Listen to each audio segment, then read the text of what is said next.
espera. Ahora sí que estamos de manteles largos con esta novedad en Magro de cultura financiera. Ahora sí como lo han podido, ahora sí que todos los que han podido registrarse a esta sesión, sabemos que este es un tema muy interesante. Ahora sí que la educación financiera es un pilar fundamental para el desarrollo integral de los estudiantes o la sociedad en general. Es un tema de público ahora sí que totalmente abierto. Y antes de cederle el micrófono a nuestros panelistas, déjenme leer sus semblanzas para que puedan estar al tanto de quiénes son ahora sí los autores de este increíble libro. Empezamos con Francisco Javier Orozco. Él es contador público por el Tecnológico de Monterrey, con una maestría en finanzas por el EGADE Business School y una maestría en contabilidad por The University of Texas at Dallas. Actualmente es líder en la región de Monterrey del Fire Center for Financial Access Inclusion of Research del Tecnológico de Monterrey.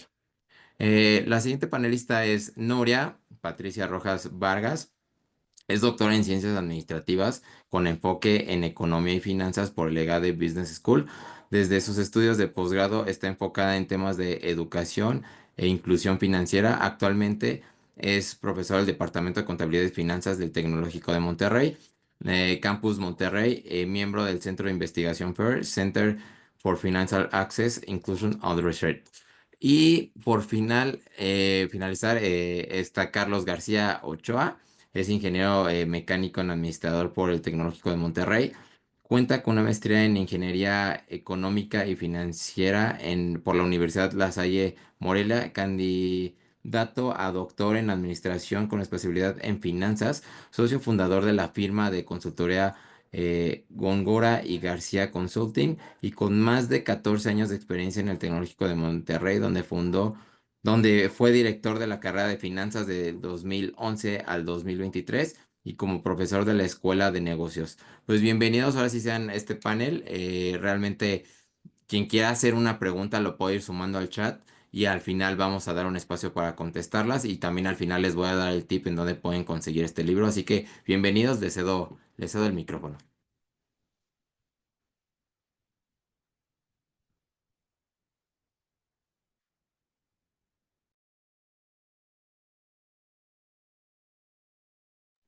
Muchas gracias. Ahí ya se ve la presentación. Sí. Listo, ya, se puede ver. Bueno, pues buenas tardes a todos. Bienvenidos a este webinar de cultura financiera con los autores Francisco, Carlos y Nuria. Aquí estamos para darles un sneak peek de lo que tiene nuestro libro.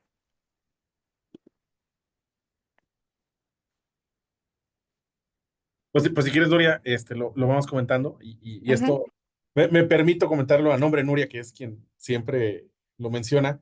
Pues la concepción que nosotros teníamos de este libro, si bien con un tono académico, lo más importante es que es un libro para todos, ¿no? Por ahí también le robo la frase a Charlie de que creo que nuestros amigos de mercadotecnia nos pueden odiar un poco, porque las primeras cosas que siempre se comentan es que siempre debes de definir a un nicho, a un mercado muy específico. Pero acá la realidad es que con estos temas de cultura financiera, como bien lo hemos definido, pues es para todos. Entonces queríamos hacer un libro que si bien tiene un corte académico que se puede utilizar en las clases, hablando de educación financiera, finanzas personales, pues también es cualquier persona que tiene pues esta cosquilla de empezar a administrar el dinero y que el dinero no lo administra a él y definíamos pues unos pilares referente a cómo primero entender esta sostenibilidad que puede tener el entendimiento de la educación financiera y es platicar el por qué existe el dinero. Yo creo que es muy importante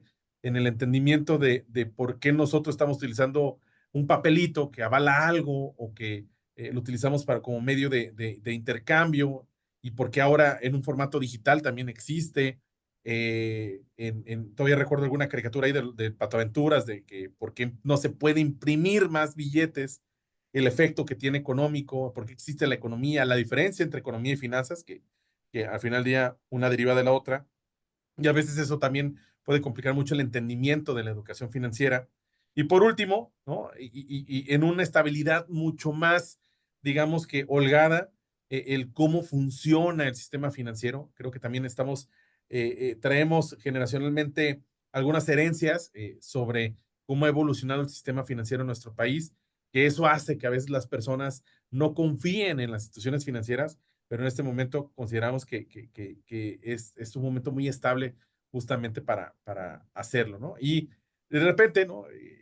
Estas cuestiones que van en el día a día de nuestras finanzas personales, que es hablar sobre el ahorro, hablar sobre la inversión, en el uso correcto del endeudamiento, esta parte que a veces también le dejamos a un lado y que a veces consideramos que puede ser caro, ¿no? Pero por ahí ya estaremos platicando, ¿no? La importancia de hablar de los seguros, también platicar acerca del retiro, en el sentido que, pues, estamos viendo generacionalmente también un punto de partida muy importante al existir nuevos esquemas de retiro, que esto es un tema que únicamente no está ocurriendo en nuestro país, que también esto ocurre a nivel internacional, el cómo han cambiado los sistemas de retiro entre la población en los países. Y algo que de repente también dejamos a un lado a veces cuando platicamos de educación financiera, pues es la cultura fiscal, ¿no? Que lo englobamos y lo metemos dentro de la cultura financiera, sobre todo aquellas personas de que pues nada más dice, oye, pues nada más me están cobrando impuestos, oye, pues ¿sabes qué? Pues también es muy interesante si estoy en el perfil adecuado, si hay, tengo algún estímulo fiscal, ¿no? ¿Qué puedo hacer deducible? ¿Qué significa que sea deducible para empezar? Y algo que ha revolucionado en los últimos años y que ha democratizado las finanzas personales, sin duda, es el ecosistema fintech.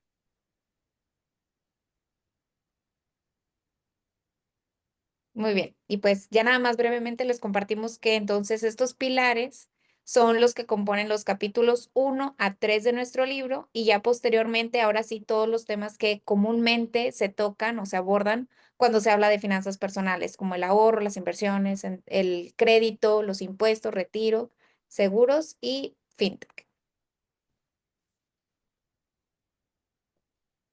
Bueno, aquí aprovecho para saludar a todos. Muchas gracias por acompañarnos. Y justo complementando lo que dicen mis colegas, dentro de estos capítulos, cada uno tiene una estructura muy definida. Cada uno de ellos lo vamos a encontrar con ciertos objetivos de aprendizaje. Tenemos un bloque inicial, una historia introductoria que le llamamos "Y si me hubiera pasado", donde te platicamos algo que ya sucedió en la vida real y te invitamos a que reflexiones para ver qué tipo de decisión hubieras podido tomar al respecto.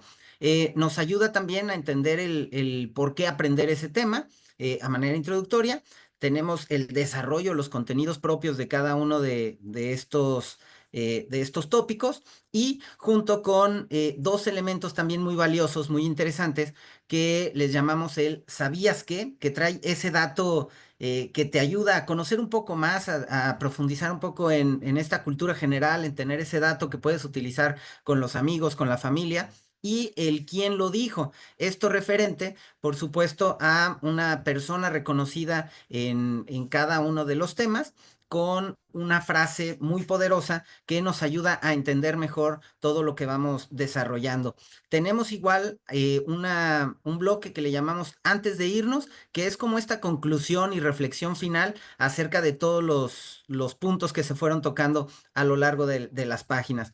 Y luego también como para asegurar el conocimiento, para reforzarlo, tenemos un bloque de preguntas y algunos ejercicios junto con una situación problema. Esta situación problema nuevamente nos posiciona en una situación en la que nosotros tendríamos que estar tomando decisiones a partir de la información que ya tuvimos oportunidad de profundizar en cada uno de estos temas y contenidos. Y bueno, a continuación les vamos a hablar de algunos capítulos en específico para que ustedes puedan ver qué contenido pueden encontrar en este libro.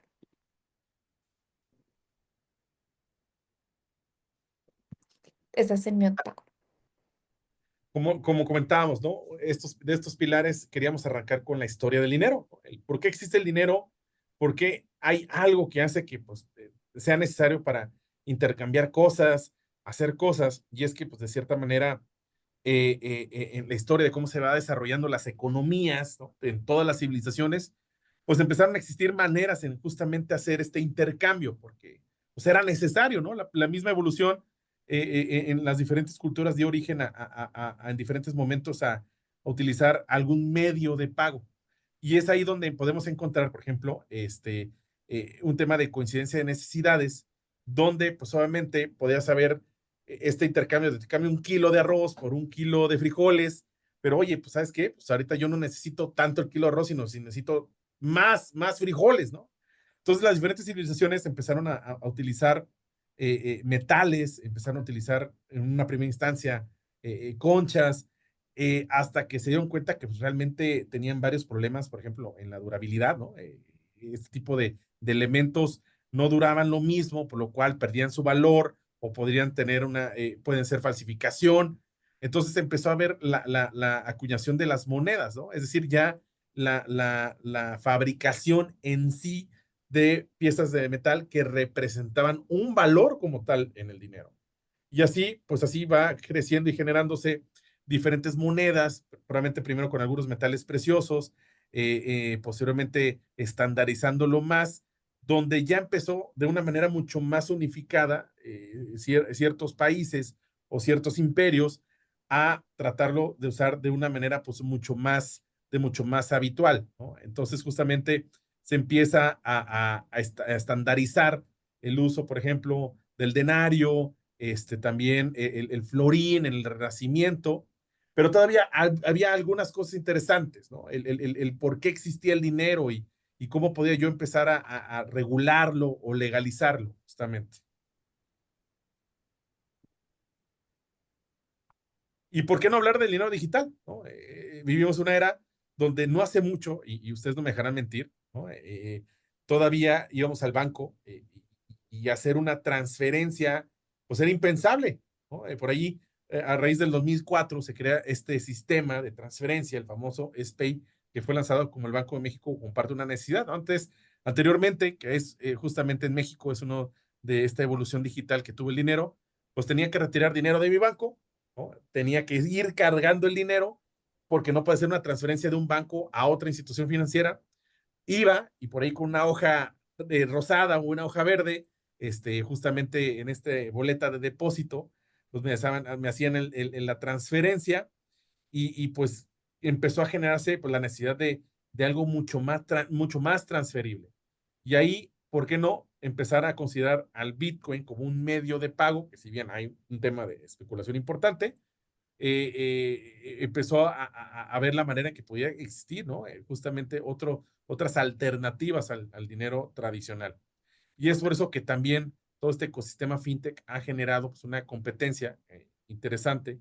Siempre mencionamos que es como esta parte como de democratización de las finanzas y todo a través de la tecnología, donde a través del poder que tiene un teléfono celular, pues puedes empezar a hacer transferencias, empezar a hacer guardaditos, empezar a incluso gestionar pagos de manera automática. Entonces estamos de una nueva era en conforme el dinero ya no está de manera presencial, que si bien, ¿no? Hay un gran reto porque los efectos que tiene todavía el dinero en efectivo, sabemos que perfectamente que puede tener retos en temas de control interno en las personas y en las organizaciones, esto puede motivar a una mayor derrama económica si podemos empezar a utilizar el dinero en un formato digital, ¿no? E incluso, ¿por qué no platicar de lo que acaba justamente de suceder hace algunos días, donde en 2021 El Salvador adoptó el Bitcoin como una moneda oficial y ahorita hace unos días justamente dijeron, ¿sabes qué? No estamos todavía a tiempo, pero sigamos explorando este caminito de que el Bitcoin pueda ser considerado como dinero. Ahora bien, y un punto muy importante, que siempre está en esta confusión de qué es la economía y qué son las finanzas. Entendemos a esta ciencia, que es la economía, del cómo las personas, las empresas, los países, pues pueden tomar decisiones sobre cómo distribuir los recursos, que estos recursos son limitados. ¿Para qué? Para satisfacer las diferentes necesidades y deseos que tienen, pues obviamente la población en particular, que eso creo que empieza ahí a confundir el tema. Cada vez somos más y los recursos cada vez son más limitados. Entonces, la correcta manera de cómo distribuirlo es un tema de la economía. Pero el cómo administrarlo, el cómo manejarlo, es cuando estamos hablando de finanzas. Sin antes entender que con base a estas teorías y leyes económicas es cómo funciona nuestro planeta actualmente. La ley de la oferta y la demanda. Entender que si alguien fabrica más, pues qué tiene que ver con la producción o cómo impactan los precios de las cosas. Oye, ¿por qué existe la inflación? Oye, ¿por qué suben las cosas? ¿Qué es una tasa de interés y por qué tendría que prestar la atención cada vez que se reúne el gobierno del Banco de México los jueves a bajar o subir la tasa? ¿Qué efecto tiene en mi economía? Justamente hablando de eso. Entonces, para nosotros era muy importante, en estos pilares que comenta Nuria, pues empezar a presentar la historia del dinero el entendimiento de qué es la economía en función de que vivimos fenómenos económicos desde que nos levantamos, para justamente ahora de manera personal hablar sobre la administración, que son nuestras finanzas, y empezar a encaminar hacia los demás temas. Y justo también un elemento, un pilar, ya lo mencionábamos al inicio, un pilar muy importante, tiene que ver con el sistema financiero. Este sistema financiero, en este caso en específico, el sistema financiero mexicano, pues nos habla de los organismos rectores, que son estas instituciones que lo que van a estar buscando es poner las reglas del juego. Ellos nos van a ayudar a regular, a supervisar y sobre todo vigilar el correcto funcionamiento de todos los participantes. ¿Quiénes son estos organismos rectores? ¿Quiénes son estos primeros organismos que nos ayudan a establecer cómo va a estar funcionando todo? En primer lugar, está la Secretaría de Hacienda y Crédito Público, que en términos prácticos, pues ellos se van a estar encargando de la política fiscal en el país. Ellos se van a estar encargando de ver cómo van a estar administrando estos ingresos y egresos para beneficio de la sociedad. En segundo lugar, también encontramos al Banco de México, que es el Banco Central, es la institución que se va a estar encargando precisamente de la política monetaria. Es decir, también nos va a estar ayudando, justo como mencionaba Paco hace un momento, de estar buscando que el poder adquisitivo de nuestra moneda se vaya manteniendo en el tiempo. Luego está la CONDUCEF, que esa tiene muchas palabras dentro, es la Comisión Nacional de la Defensa de Usuarios de Servicios Financieros, y esta es una institución que busca ser muy objetiva y busca intermediar cualquier tipo de conflicto entre instituciones financieras y los consumidores de estos servicios. Luego tenemos también al IPAB, que es el Instituto de Protección al Ahorro Bancario, que nos va a estar ayudando como una especie de seguro, de protección, como el mismo nombre lo dice, ante alguna posible quiebra de instituciones financieras que deben cumplir con ciertos requisitos para poder ser parte de esta cobertura. Después tendremos a la Comisión Nacional Bancaria y de Valores, y también termina siendo muy relevante su intervención porque es precisamente la que se va a encargar de poner las reglas en el mercado bursátil. Es decir, si nosotros, y esta es una gran recomendación que vamos a repetir seguramente más adelante, si estamos buscando colocar nuestros recursos en alguna inversión, pues necesitamos asegurarnos que estas instituciones donde queremos poner nuestro dinero, pues que estén regulados y supervisados por esta Comisión Nacional Bancaria y de Valores. Después está la Comisión Nacional de Seguros y Fianzas, que justamente el nombre también termina siendo muy amistoso. Se encargará de regular al sector de aseguradoras y afianzadoras en el país. Luego, en el número 7 encontramos a la CONSAR, que es la Comisión Nacional del Sistema de Ahorro para el Retiro, donde justamente van a estar administrando y van a estar gestionando y supervisando las actividades que llevan lo que hoy conocemos como las AFORES, estas administradoras de fondos para el retiro, y deberán cumplir ciertos lineamientos que establece la CONSAR para poder estar administrando los recursos de la gente con miras al futuro. Y el número 8 está la PRODECON, que la PRODECON es esta Procuraduría de la Defensa del Contribuyente. Es como la parte de la CONDUCEF, pero ante las autoridades fiscales, autoridades gubernamentales. Cualquier diferencia que pudiera surgir, la PRODECON está ahí para intermediar estas situaciones. Y por ejemplo, por aquí compartimos un ¿sabías qué? Estos datos que nos ayudan a profundizar en nuestra cultura, nos habla de si sabías que existe lo que se conoce como acuerdos de Basilea, y de hecho son tres de ellos, es Basilea 1, 2 y 3.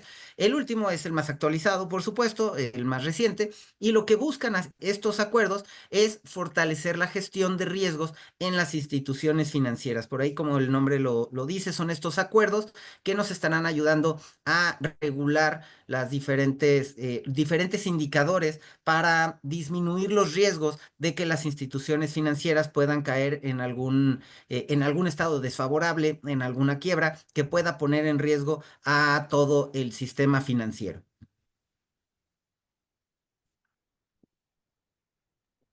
Luego, dentro de los sectores operativos, los anteriores vimos que eran este sector que estaba en la base de la pirámide, son los que controlan las reglas del juego. Y en los sectores operativos, justo como el nombre lo dice, son los que operan, es el sector bancario, los bancos que conocemos, los bancos comerciales, está el sector de ahorro y crédito popular, lo que también estaremos conociendo como las famosas SOFIPOS, que son estas sociedades financieras populares que pueden captar recursos del público y también pueden estar otorgando créditos.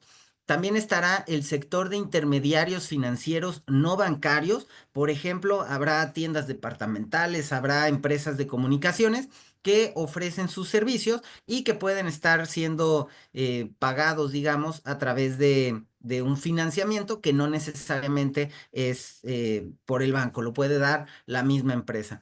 Está también el sector bursátil, que es el que permite estas operaciones de las bolsas en los diferentes países. En México sería responsable también uno de los jugadores importantes, la Bolsa Mexicana de Valores, que pertenece ahí. El sector de derivados, estos instrumentos que sirven de cobertura para diferentes operaciones, y habrá también otro tipo de inversionistas que utilice los derivados de manera especulativa, que busquen obtener algún beneficio económico en estas operaciones. Por supuesto, pues el riesgo que se asume es mayor.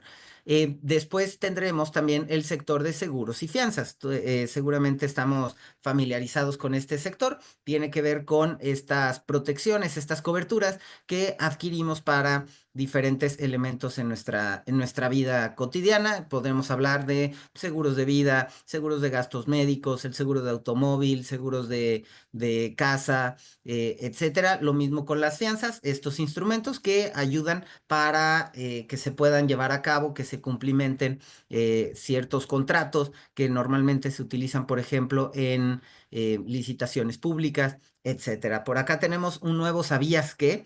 Que es acerca de un indicador que te permite conocer el nivel de capitalización que le llaman NICAP, por nivel de capitalización, que se refiere a la cantidad de capital o esta capacidad que tiene una institución financiera para poder hacer frente a sus operaciones y cumplir con sus obligaciones. De pronto hemos estado escuchando que hay nuevos bancos, nuevas empresas que se dedican a esto. Hay cada vez más información, lo podemos tener disponible, y de pronto vemos que unos ofrecen diferente tasa de rendimiento, etcétera. Lo que tenemos que hacer nosotros como potenciales inversionistas tendrá que ser buscar o identificar el NICAP de cada una de estas instituciones, poderlo comparar con las demás y ver si nuestro dinero va a estar en riesgo en alguna posibilidad de impago, que lo podamos, que pueda caer en un tema de que no lo podamos recuperar. Entonces, el NICAP nos ayuda a conocer esos niveles de cobertura en las instituciones y podemos tomar mejores decisiones. Y finalmente están las instituciones de apoyo, estas instituciones que nos van a estar ayudando sobre todo para el funcionamiento sano y la contribución del desarrollo económico del país, sobre todo buscando promover buenas prácticas en el sector al que correspondan. Por ejemplo, en el primer punto encontramos a las sociedades de información crediticia. Normalmente, si no sabemos cuáles son, en México la conocemos como el famoso buró de crédito, ¿no? Y ese buró de crédito pues tiene una función muy importante en términos del conocimiento de la capacidad de pago de los individuos. Están las bolsas de valores, ya lo decíamos, en México existen dos de ellas. Está la Bolsa Mexicana de Valores y Viva, también está la Bolsa Institucional de Valores. Después están las calificadoras de valores. Estas calificadoras, su función o su tarea es precisamente para dar a conocer pues, los diferentes riesgos que pudiera haber alrededor de las instituciones en el país. También tenemos el INDEVAL, que es este Instituto del Depósito de Valores, donde justo como el nombre lo dice, ahí es donde estaremos concentrando los diferentes valores del mercado. Está la AMIB, que es la Asociación Mexicana de Instituciones Bursátiles, que justamente una de sus funciones muy importante también, además de promover la cultura financiera, igual que el resto de las instituciones también, ellos se encargan sobre todo de certificar que quienes son asesores financieros pues tengan este reconocimiento sobre los conocimientos, la capacidad, habilidades y todo lo que se requiere para poder llevar a cabo estas actividades. Y finalmente nos encontramos a las AFORES, que ya lo mencionábamos hace rato, son las administradoras de fondos para el retiro de los trabajadores, aquellas personas que tienen algún empleo en México. Bueno, pues este es uno de los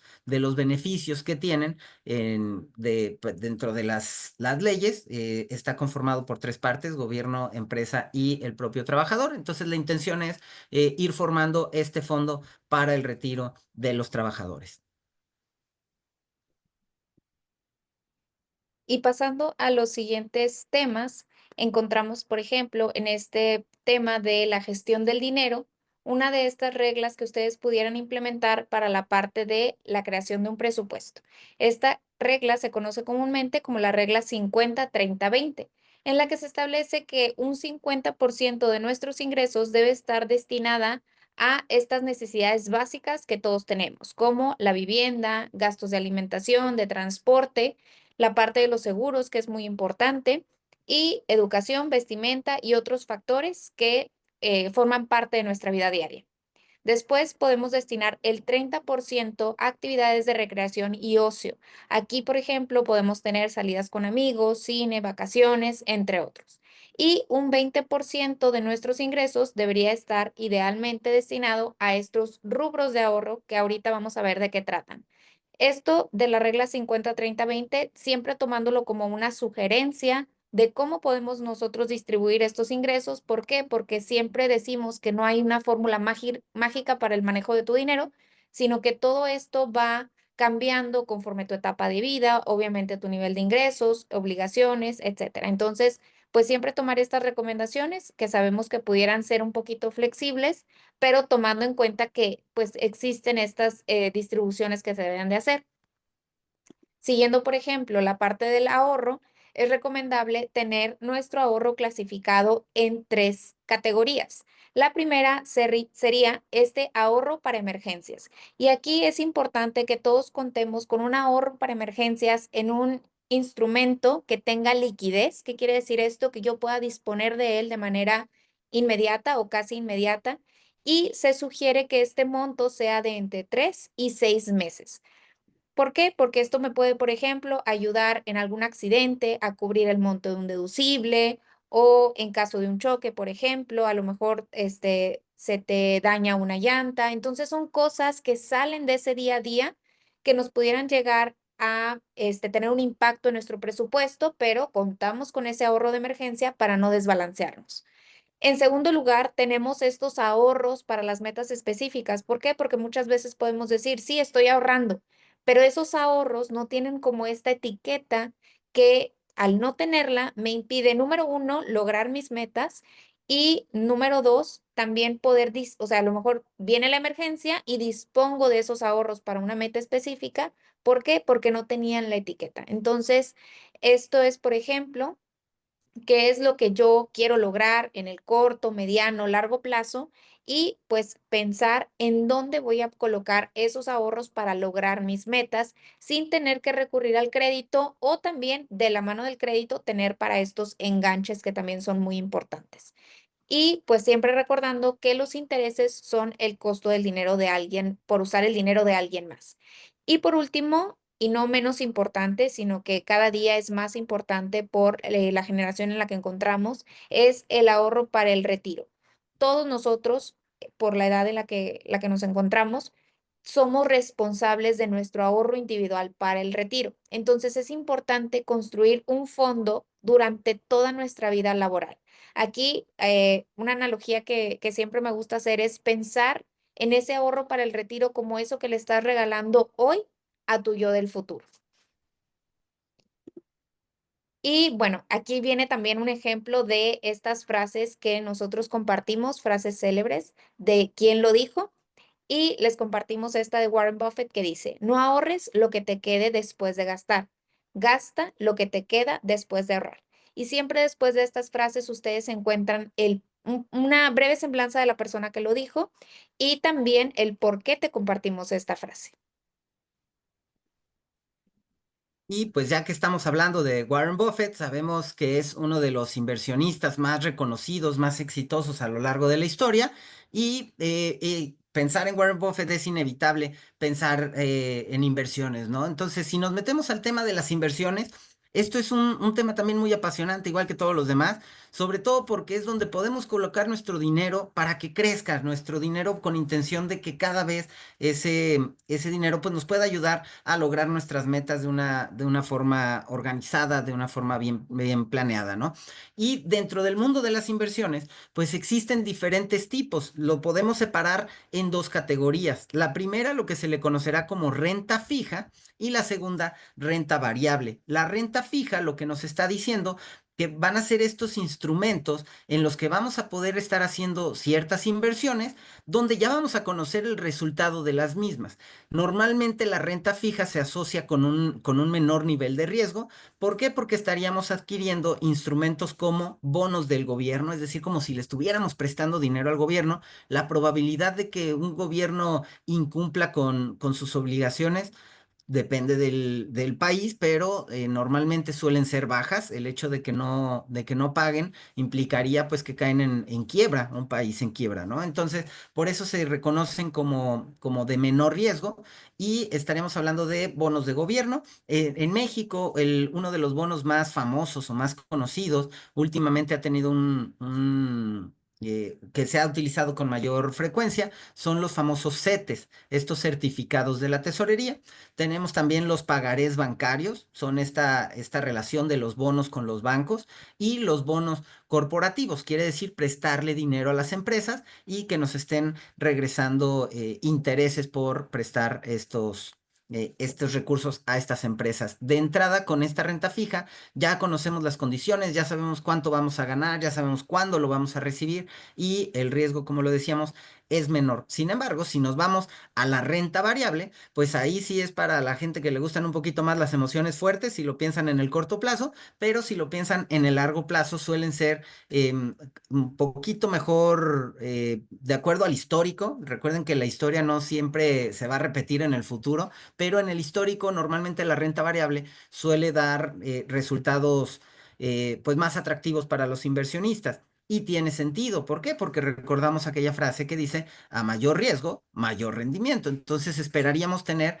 mejores rendimientos si estamos dispuestos a asumir un riesgo de pérdida mayor. ¿Qué tipo de instrumentos nos podemos encontrar? Serían las acciones, por ejemplo, que las acciones son esta parte proporcional, le llaman una parte alícuota proporcional de las empresas, donde si yo compro acciones de una empresa, pues yo me voy a ser dueño de esa parte de proporción de la empresa. Entonces, pónganle el nombre que quieran a la empresa, llámese, por ejemplo, empresas que están ahorita muy de moda, que son como más conocidas, Tesla, Amazon, Apple, todo este tipo de empresas que cotizan en la bolsa de valores, pues nosotros podemos ir a un broker, podemos estar utilizando una casa de bolsa y comprar acciones y ser dueños de estas empresas. Entonces, estas empresas, lo sabemos, pues están sujetas a variaciones y a noticias en el mercado y eso provocará pues que tengan mejores o peores resultados. Van a estar sujetas también a su desempeño,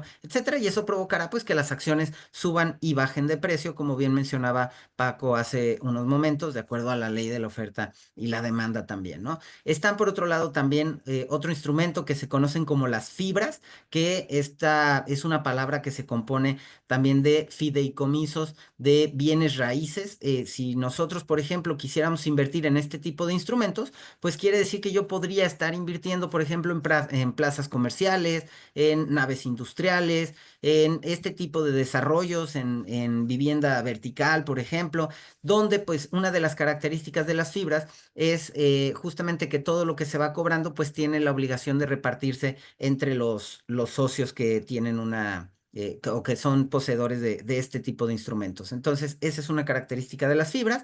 Tenemos también los ETFs, que son estos fondos que buscan replicar el comportamiento de algún instrumento en el mercado. Pueden ser bolsas de valores de los países, pueden ser que pueden seguir diferentes tipos de instrumentos como el oro, el dólar, cualquier otro tipo de elemento que a ustedes se les ocurra, seguramente estará replicado por un ETF, ¿no? Pueden buscar sectores, pueden buscar industrias completas y eso pues también nos ayuda a diversificar y esto de la diversificación es muy importante porque nos ayuda a reducir el riesgo. ¿Qué significa diversificar? No poner todos los huevos en la misma canasta.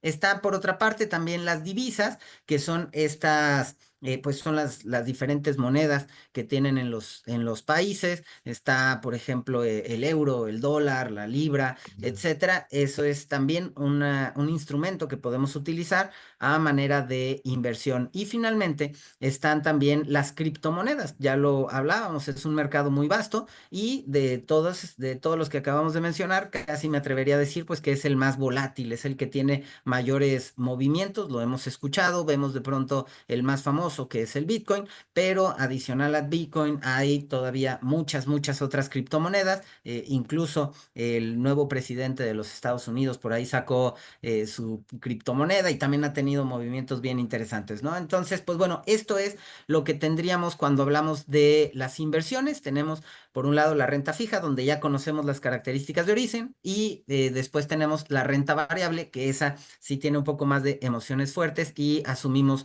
riesgos mayores. Charlie, si me permites ahí justamente hacer un disclaimer en particular de esta parte de las inversiones. Fíjense que es muy importante entender, ¿no? Unir esta parte del sistema financiero con el tema de las inversiones, porque desafortunadamente en los últimos años, pues ha habido todo este tema de fraudes y estafas financieras.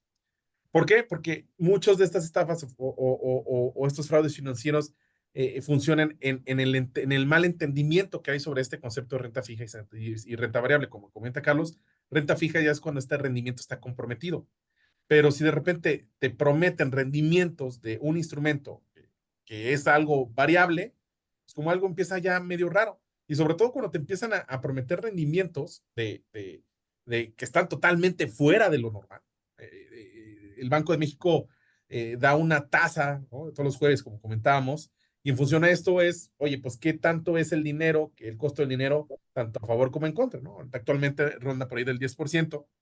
Entonces, de repente te ofrecen una tasa anual del 30%, pues suena raro, ¿no? Y sobre todo que hay que verificar que la entidad, la institución financiera, el producto financiero, está siendo regulada por la Comisión Nacional Bancaria de Valores. En este libro, los autores estamos a favor de la regulación y siempre cuidar, pues al final del día es nuestro patrimonio, ¿no? Y ver que las instituciones financieras están cumpliendo con los controles internos necesarios para conservar y cuidar nuestro dinero. Entonces, esa parte siempre creo que es muy importante platicarla sobre, no es tampoco generar miedo a invertir. Creo que, y consideramos que es muy importante que el dinero no esté estático, sino que buscar el mejor producto financiero, pero sí también en dónde lo ponemos es algo muy importante.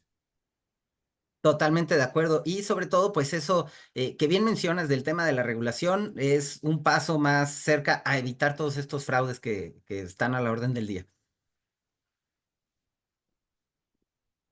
Y bueno, en el capítulo ya del crédito, voy a tomar una de las frases que acaban de mencionar. Lo que buscamos con este libro es eliminar el miedo y yo creo que parte de ese miedo se puede eliminar con conocimiento. Entonces, lo primero que yo diría es, hay que conocer todo esto, conocer las instituciones financieras, conocer cómo funcionan los productos y gran parte del capítulo del crédito también está destinada a eso, a conocer cómo funcionan los créditos para poder utilizarlos de una mejor manera, sabiendo que pues los créditos pueden ser un buen aliado también para incrementar nuestro patrimonio, siempre cuidando obviamente la parte del presupuesto. Por eso es uno de los primeros capítulos. Y bueno, en el capítulo de crédito, lo que les queremos compartir el día de hoy son algunas estrategias que pudiéramos implementar para reducir nuestras deudas. Y pues en primer lugar, siempre es analizar cuál es nuestra capacidad de pago y cuáles son los compromisos que ya tenemos actualmente al momento de adquirir una nueva deuda. Y bueno, siempre podemos empezar a estas estrategias para reducir las deudas, primero enlistando todas nuestras deudas. ¿Por qué? Muchas veces pudiéramos no tener en cuenta cuánto es lo que se va a pagar de la tarjeta de crédito, no conocerlo.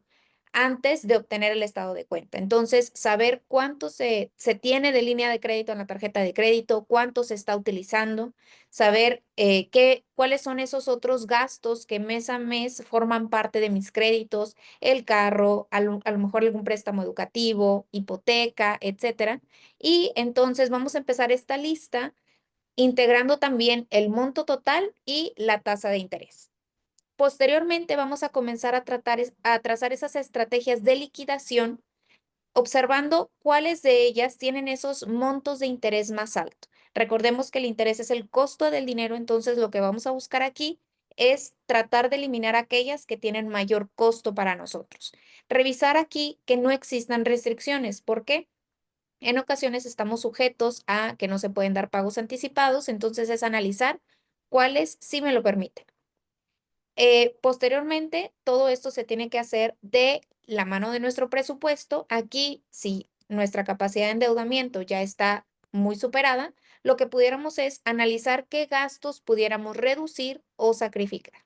Y aquí también podemos empezar a pensar cuáles de ellos que obviamente no me generen también algún beneficio. También otra estrategia es eliminar las tentaciones. Otro consejo que podemos brindar es no manejar más de 2 tarjetas de crédito.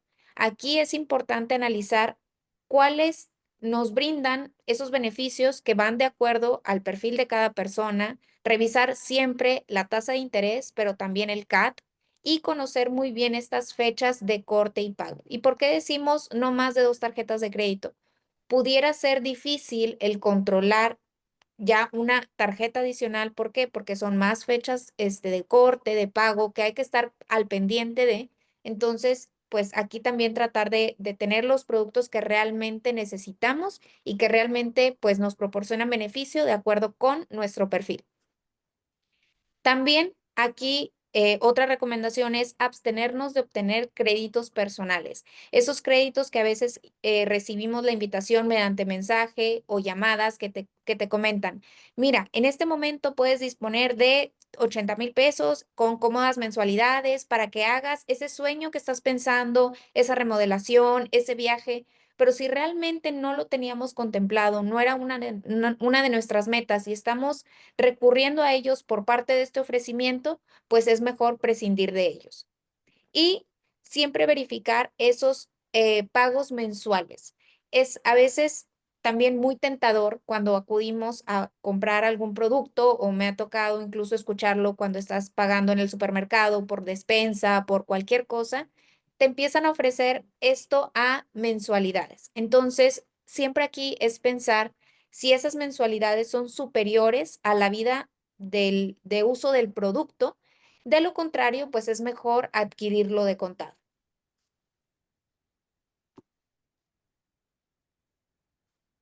Y luego también pensando en nuestro futuro, pues es muy importante también conocer por qué estamos en donde estamos el día de hoy. Y para hablar de esto, pues podemos hablar de la historia de las pensiones.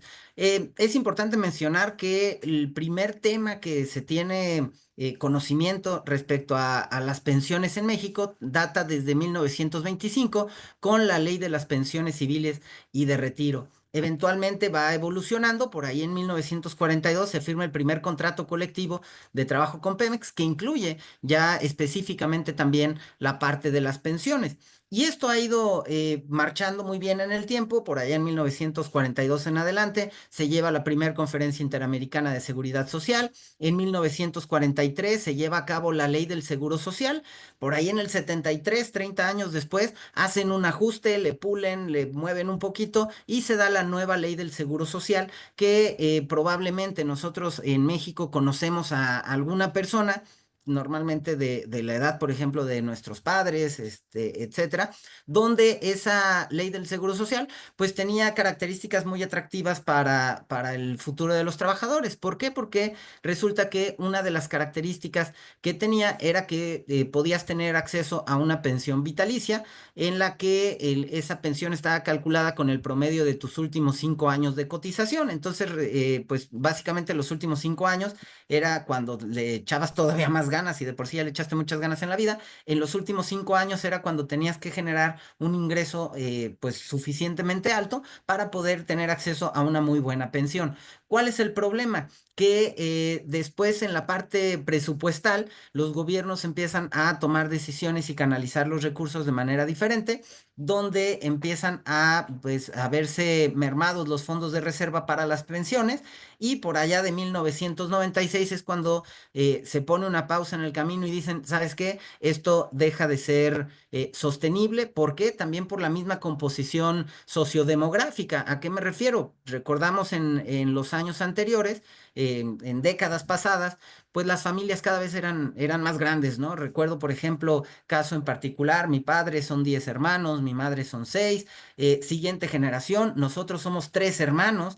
Y después ahorita pues nada más tenemos una sobrina, ¿no? Entonces, ¿qué es lo que sucede? Pues que la tasa de reemplazo va siendo mucho menor. Entonces, pues, ¿qué va pasando? Pues que con las generaciones que cada vez tienen menos hijos, pues era poco sostenible que estas nuevas generaciones que están entrando al campo laboral, pues puedan estar pagando las pensiones que se habían generado en las generaciones anteriores. Entonces, pues bueno, dicen en 1996, ¿saben qué? Necesitamos ver cómo le están haciendo otros países, se voltean a ver a Latinoamérica y se copian o se siguen algunos de los modelos, por ejemplo, de Chile, etcétera, donde ya habían implementado lo que es sistemas de ahorro para el retiro. ¿Qué significa esto? También lo comentaba Nuria hace un rato, donde nosotros somos ahora responsables de nuestro propio retiro.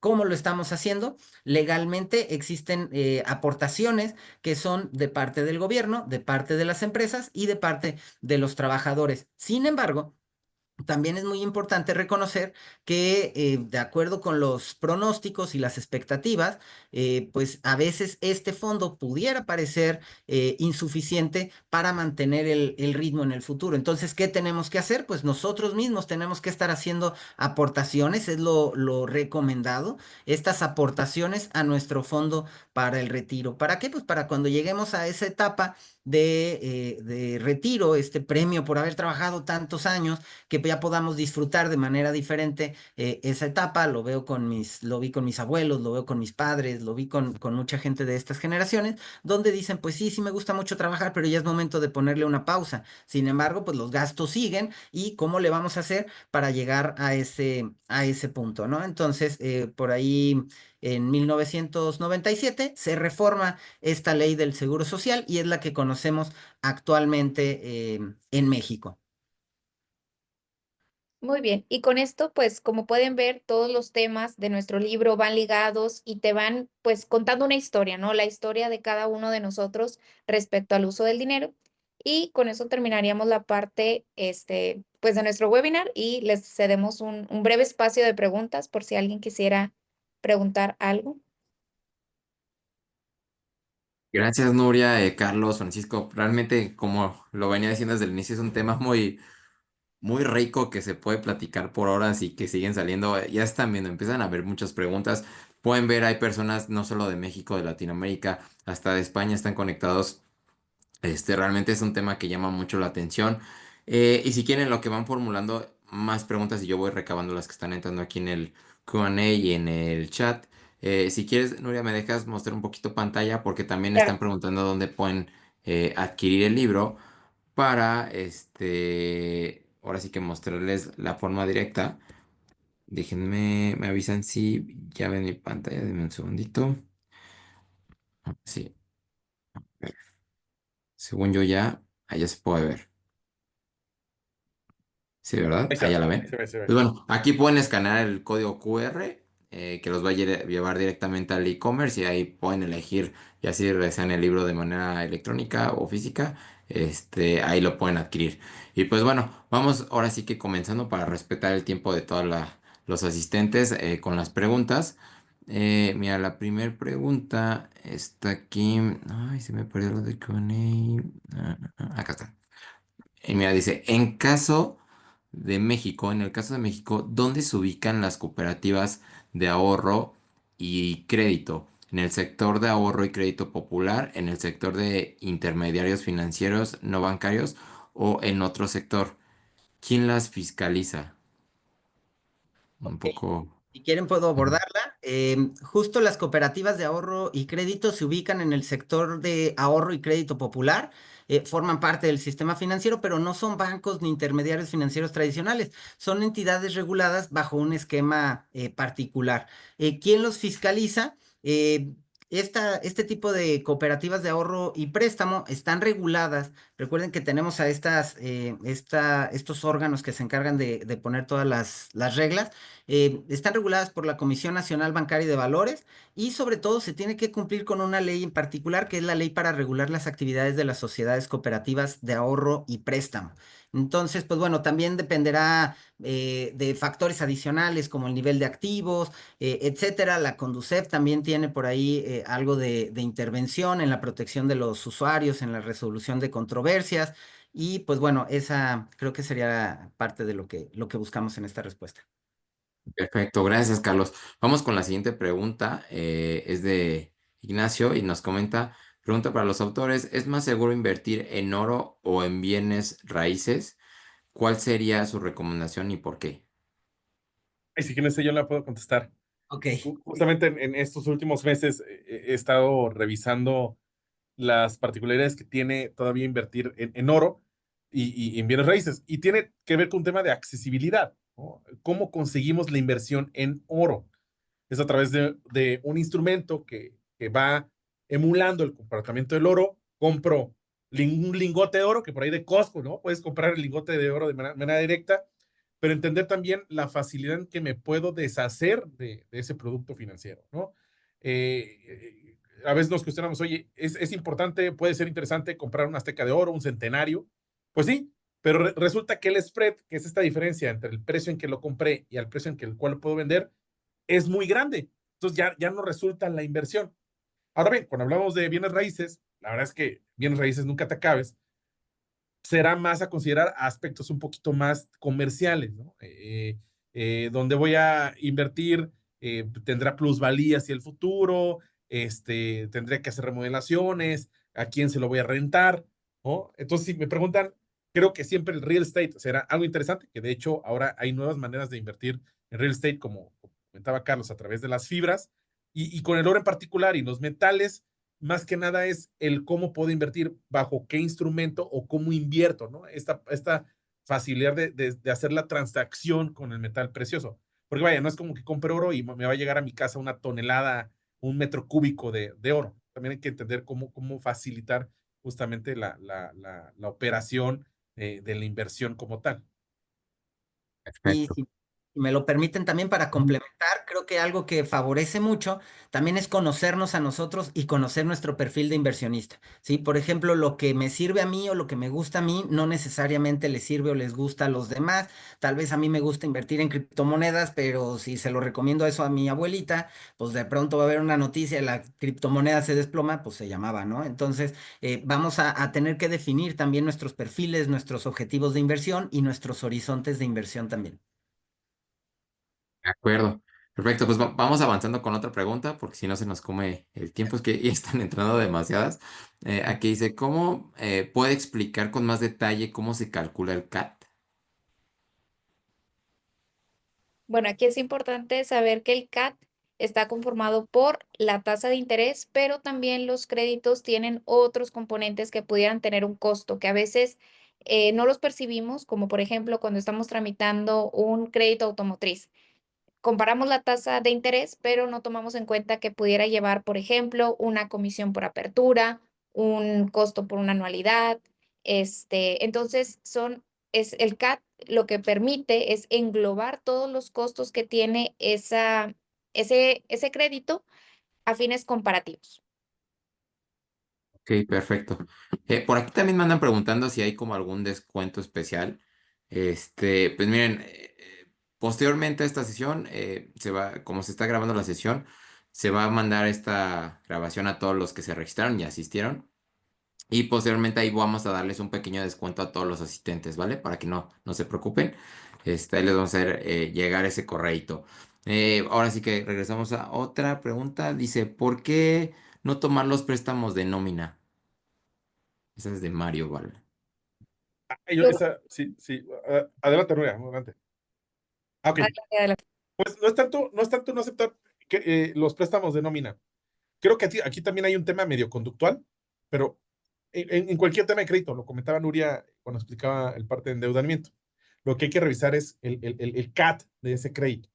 Normalmente en muchas de las compañías, como son estos créditos urgentes, las tasas tienden a ser muy altas, ¿no? El CAT, el costo del total o la tasa de interés tiende a ser muy alto. Entonces, obviamente, está este sentimiento de que llega mi quincena y de repente me quitan tanto porcentaje, pues obviamente te quedas descobijado, donde también juega un valor importante. Oye, tal vez no existe otra institución financiera que me preste en este momento y lo único que puedo yo aceptar, o la única manera que me puede aceptar es a través de estos créditos vía nómina.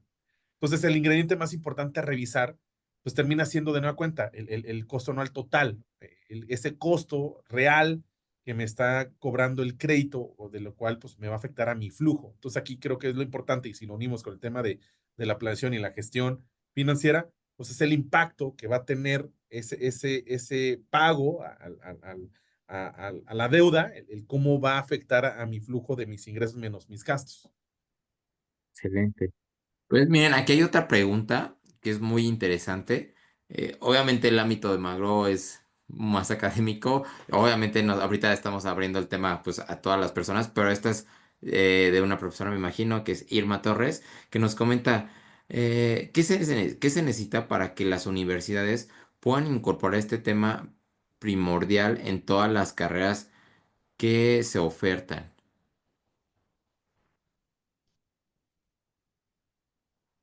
Lo voy a responder. Ayer justamente platicamos de este tema de cómo ver a la educación financiera como una competencia, como un skill, como una habilidad de manera transversal, ¿no? Las nuevas generaciones se enfrentan retos muy particulares, ¿no? Creo que lo escuchamos a lo largo de esta plática. Reto a un salario digno, reto a una vivienda asequible, reto a un retiro digno. Y la única manera en que podemos nosotros empezar a ver o tener las herramientas, pues a través de la educación financiera, que nosotros le damos el nombre de cultura financiera porque engloba mucho más cosas que únicamente conocimiento. Siempre lo platicamos, ¿no? El conocimiento te empodera, el conocimiento genera juicio crítico, el conocimiento te ayuda a tomar mejores decisiones. Y si aparte de eso, este conocimiento te ayuda a generar cambios en tu comportamiento, ya estamos del otro lado.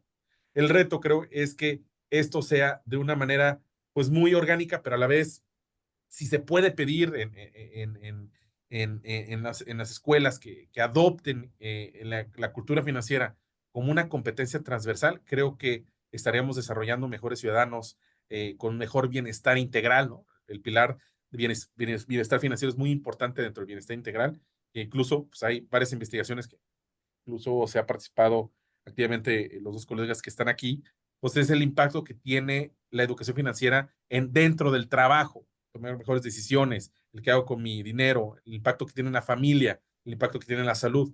Entonces, y ahora sí, ¿no? Me voy igual un poquito político, pero si pudieran exigir a su diputado, a su diputada local, que puedan incorporar como una iniciativa de ley que se incluya educación financiera desde la educación básica, sería increíble, ¿no? Pero sí, creo que es presionar a las autoridades educativas de que se vea la educación financiera como una competencia transversal.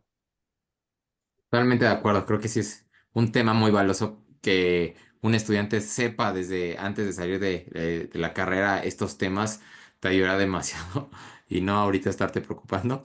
Pero bueno, ya por el tiempo solamente vamos a dar espacio a dos preguntas. Si les parecen, yo les voy a hacer llegar estas preguntas a los autores y tal vez con el tiempo ustedes puedan contestarlas por vía correo. Miren, la siguiente pregunta es... ¿Qué Afores recomiendan o qué características tendríamos que buscar para elegirla? Ok, esa es una pregunta muy buena, muy importante. Si tú puedes buscar en internet las diferentes afores, sobre todo lo que te tienes que fijar es en los rendimientos que dan. Hay diferentes tipos de afores en función de la generación a la que pertenezcas.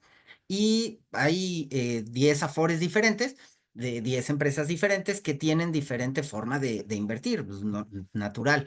Pero lo que tú tienes que ir buscando es, de acuerdo a la generación a la que tú perteneces, ver cuál puede ser la institución que esté mejor rankeada y esa sería la recomendación para escogerla, ¿no? También es muy importante mencionar que eso es el histórico, lo que han generado en el histórico. Repetimos, el histórico no necesariamente significa que se va a repetir en el futuro, pero te da una buena guía.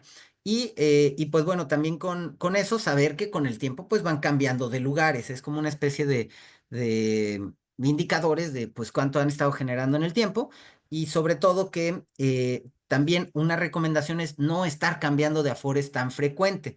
¿Por qué? Pues porque vamos a dejar de lado o o podemos dejar de materializar ciertas inversiones, inversiones que se están haciendo, que no les demos el tiempo suficiente para madurar e incluso entre tanto cambio y cambio y cambio, podemos dejar pasar oportunidades. Entonces la recomendación es, escoge la que esté mejor rankeada, con el mejor rendimiento y ve monitoreándola a lo largo de cada 3, 5 años para ver, para pensar en algún posible ajuste. Perfecto. Pues también por aquí me están mencionando que muchos ya se están metiendo como a ver en qué opción compran el libro y vieron la opción de Connect. Realmente les recomendamos mucho esa opción porque es tener como el libro electrónico pero con más herramientas. Ahora sí que te pueden venir quizzes, el libro es como más dinámico. Ahora sí que les invitamos ahí a acercarse. Si gustan, pueden también, si tienen más dudas, mandarme a mi correo y yo los puedo reaccionar con representantes de su zona, quienes les puedan dar mayor información, ahora sí que de cada opción de la que pueden comprar el libro. Y no sé si les parece, creo que hasta aquí podemos llegar al final. Me están preguntando el correo, déjense se los comparto. Es ericleon arroba mheducation.com. De todas maneras, aquí se los hago llegar, cualquier duda que tengan. Pues muchas gracias, ahora sí que por este espacio que nos brindaron. Ahí déjenme cerrar pantalla aquí.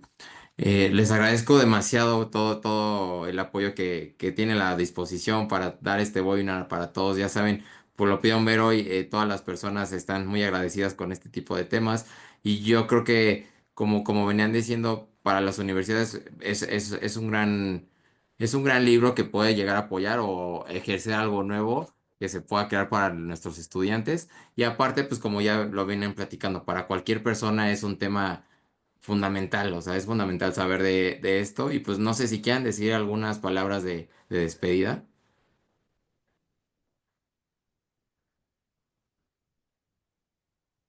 Bueno, yo me animo, ¿no? Que creo que lo dice en nuestro libro, el título, hablamos de cultura financiera porque es nuestro dinero, es nuestro futuro, es tu dinero, es tu futuro, es mi dinero, es mi futuro.